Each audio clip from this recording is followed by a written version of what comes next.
In this video, I'm going to run you through how to turn your followers into leads that book calls, and you can even sell in the DMs. Now, I'm not here to hype you up. This stuff actually works. I've been trialing something with my one-to-one clients, and you can see the results. Jess has booked 9 calls in 7 days. Shazad thought his old leads were dead, and within 48 hours booked 4 calls. And I'll show you what happened with his calls in a second. And Eve, within 48 hours, once again, booked 3 calls and got a sale. But going to Shazad, this is what Shazad had to say once I had him on a call this week. 2 sales off the back of that. I had a couple of people in the pipeline, but I've never done sales before. So people that are contacting me didn't really know what direction to use. So in the last couple of weeks, I've been using the DM sales coach, and that's been a game changer. So I've got a meeting booked in at 1 today at 2:30, and again tomorrow afternoon I've got a call booked in. And that's all for mentoring on the back of the DM sales coach. That's sick. And what's the price point on your mentoring? For 6 months, it's 4.5K. Okay. So there you go.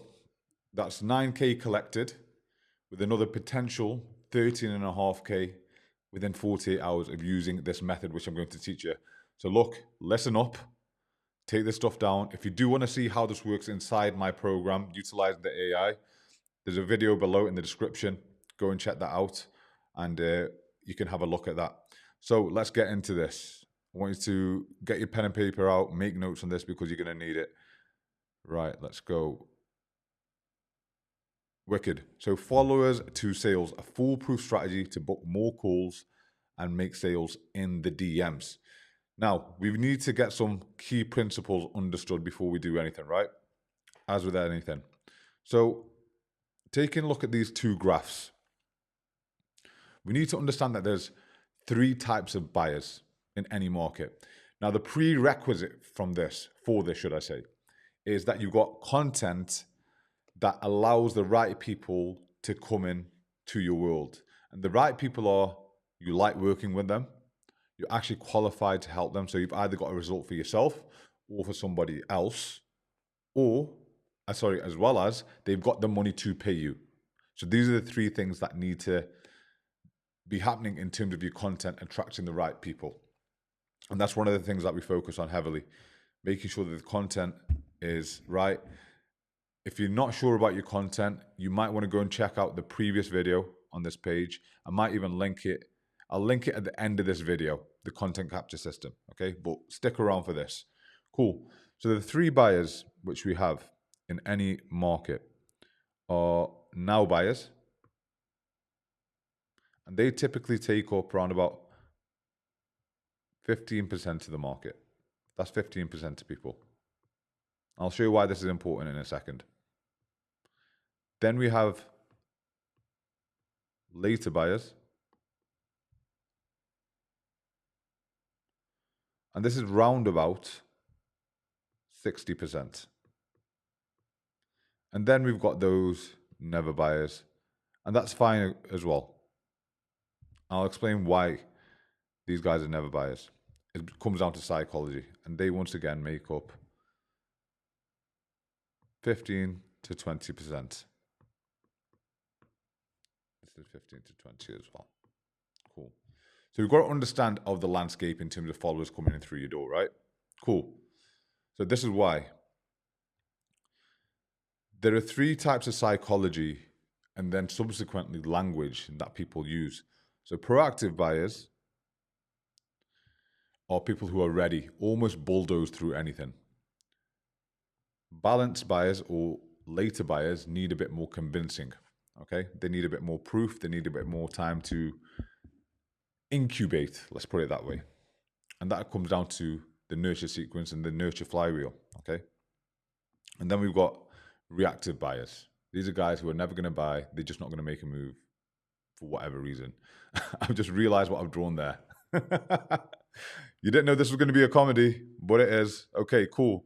So we want to take a look at proactive language and reactive language and how you can differentiate between the 2. And the reason why this is important to understand is when you're having conversations in the DMs, there are certain people that you can push a little harder and other people that you need to nurture a little bit further to get them over the line. So proactive buyers typically use short, sharp sentences. I'm definitely a proactive buyer. I've always bought in the DMs. I've never had to get on a sales call to buy anything. The 100 plus K of mentoring I've had, I've bought it all in the DMs. Once I'm certain on something, I'll just go through with it. Well, that's just me, okay? And also, they speak in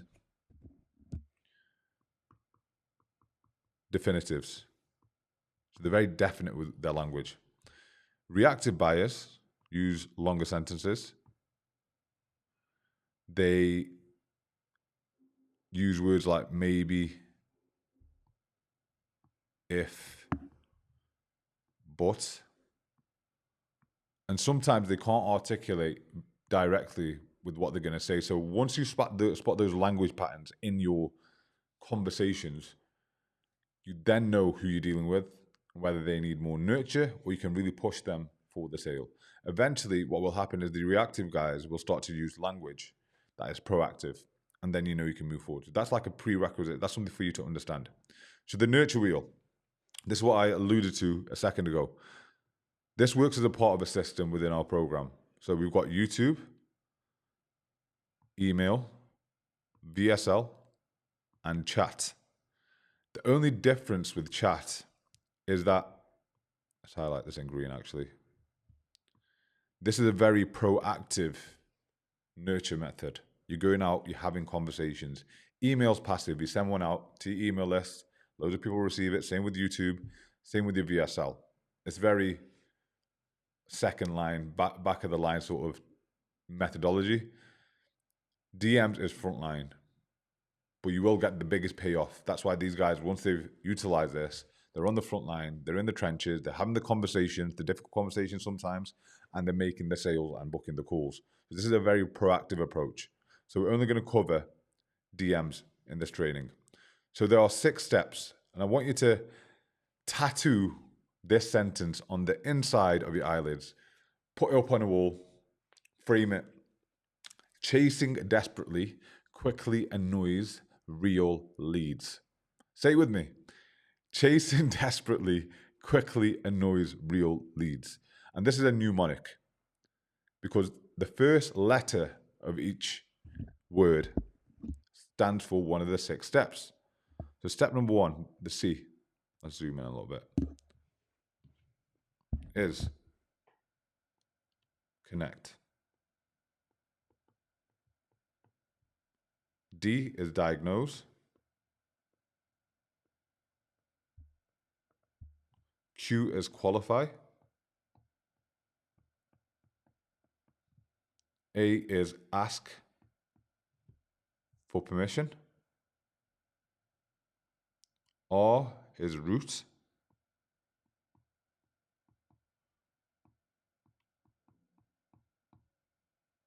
There we go. Pencil here decides to not work. And L is to lock in. There we go. So remember, chasing desperately quickly annoys real leads. Connect, diagnose, qualify, ask, route, and lock in. And I'm going to run you through every single one. So this is my client Jess, who I spoke about earlier. She's literally started a new page. She's got, let's zoom in, 100 followers on the dot. Okay, she started a new page and she's booked 9 calls in 7 days using this with such a small following. Absolutely ridiculous. Well, it's not ridiculous because she's using our systems.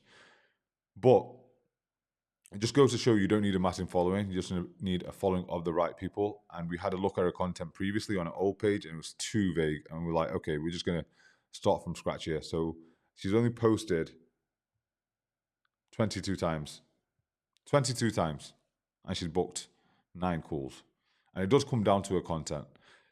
So if content is a weak point for you, maybe you want to check out the description below to see how we could work together. If not, that's cool. Anyway, so when or if I was to approach Jess in the DMs, I'd take a look at 2 things: her bio, number 1, also her content. Now, I understand a lot of you will be selling B2C, business to consumer, which is fine. But also remember that a lot of people, all people, leave a lot of information on their Instagram feeds or LinkedIn or whatever short form platform that you're using. People like to tell people about themselves. It's just human nature. So you want to utilize that with that opening message. Now, I just want to get one thing clear. Do not send a copy and paste message on your first message. It's really, really lazy, I think. I've had messages off setters, copywriters, editors. I'm sure you've had the same, where it's obviously a copy and paste message. They haven't made the effort. So making the effort to research, it takes 30 seconds, 40 seconds, referencing a reel, referencing something in their bio is key, okay? So this is an example message I could send to Jess. Hey Jess, just clocked your page. Dating coach for men is a bold niche and your content backs it up. She's not that special. You just lack options. Real is class. How long have you been coaching in that space? So you can see how that is very specific for Jess. And the reply rate on that sort of message is significantly higher than just, hey, what's brought you to the page? Where are you with your fitness goals? Where are you with your business goals? It's lazy, okay? So that's connect. Next, we need to diagnose. We need to figure out where they are now and where they want to get to in the future. So the destination or the dream result. And that is done over a few questions after you've built a bit of rapport in the connect phase. Figure out where they are now, where they want to get to. Once you've done that, you want to identify the obstacles that are getting in the way. So what's stopping you from getting a six-pack? What's stopping you from growing your business? What's the main thing? You might want to provide options here as well. Is it nutrition training or just sticking to something? Is it leads? Is it content? Is it you don't know how to sell or offer?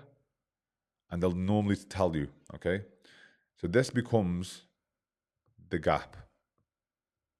It's your job to identify the things that are in the gap. And you've got to remember all these, let's use a different pen. All these little tidbits of information that you're collating on this person is ammo, it's ammunition, which you are going to rely on later down the line. Next, we've got qualify. So we found out where they are, where they're trying to get to, and everything that stands in the way. Next, we need to figure out, is this actually important to the person? Because we can't move someone along if it's not important, and we can't move them along if it's not urgent. So once again, you want to act as if you're a detective figuring this out, figuring if this person is ready to move. So I like to ask two questions. Question number one, on a scale of 1 to 10, how important is it that you lose weight? How important is it that you grow your business? How important is it that you got the problem resolved? How important is it that you find a nice woman to marry and date? Okay. Now, if they answer 1 to 4, it's not important. At that point, you want to send them some sort of lead magnet or a YouTube or get them on your email list. Cool. Even though the importance is low, they still came to your page for a reason. They're not there for shits and giggles. They're interested in what you do, right? So get them on your email list and where you can nurture them, like I said, with the nurture wheel, with the YouTube, with the email, so on and so forth. If they answer 5 to 7, you want to ask them, why is it not higher? And they'll explain to you. A lot of the time, what will happen is they'll move themselves up. Actually, you know what? Bearing that in mind, it probably is an 8 or a 10. Our aim is to get them to admit its importance. And the same goes with urgency. If it's not urgent, lead magnet, put them on the nurture wheel. If they're a 5 to a 7, ask them the question, what is the cost of you not resolving X, Y, Z so you can achieve said dream result?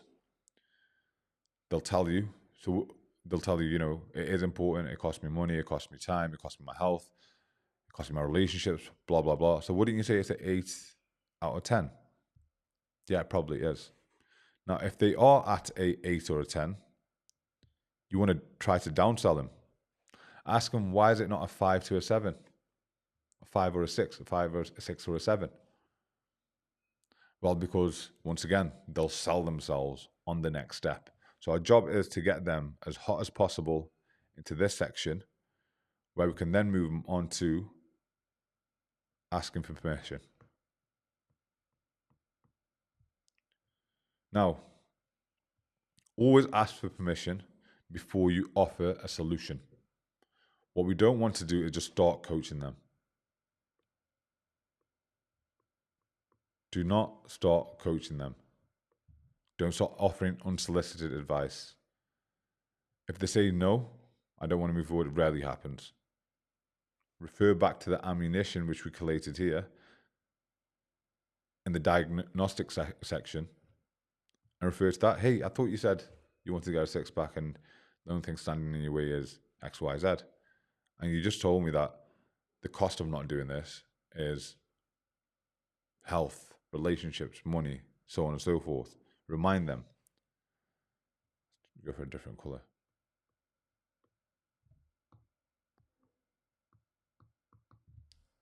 So here you want to use your ammo. Cool. After you've got permission, route them to a sales document or that's a really crappy phone, but it's a phone, or a call, depending what you're selling. Now, the offer document in our program is for the dip, our smaller offer. And we run this every 6 to 8 weeks. And the call is obviously to our bang bang offer, which is our main offer that is on all the time, apart from that 6 weeks. Now, if you do want to know what it's like to work with us and how to build these sorts of offers and how to build out the entire system, check out the description below. Drop me the keyword. We'll have a conversation. If it's time, we'll move forward. And if not, cool. Anyway, so you want to lock it in. You sent them over the document. You sent them over the call link. Let them know when you send it. I will circle back on Friday or Tuesday, or whatever day, okay? And make sure you show the fuck up on that day because it shows you professional. It shows you reliable. Let them know what's going on. I'll circle back to see what you thought of the offer document that I sent you. Cool. Now, one thing I want you to remember, getting somebody over the line in one shot rarely happens because there's only 15% that we know are proactive, 15 to 20%. So the fortune is in the follow-up. Now with follow-ups, there's certain rules. Always go with something in hand. So a lead magnet, a YouTube. You might even want to like one of their posts. Hey, I saw that thing that you posted. It was pretty cool. Don't just go empty-handed. You've got to re-warm them up. And typically, I'll leave it at 3 follow-ups. The first follow-up is drop value. Second follow-up, I'll remind them using ammunition.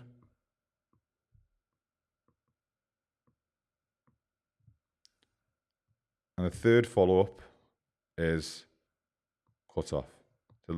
So on that one, you want to say, listen, this is the last time I'm going to be following up with you for a while. You said it was important to you, using ammunition once again. Do we want to make a move on this or not? I'm cool either way.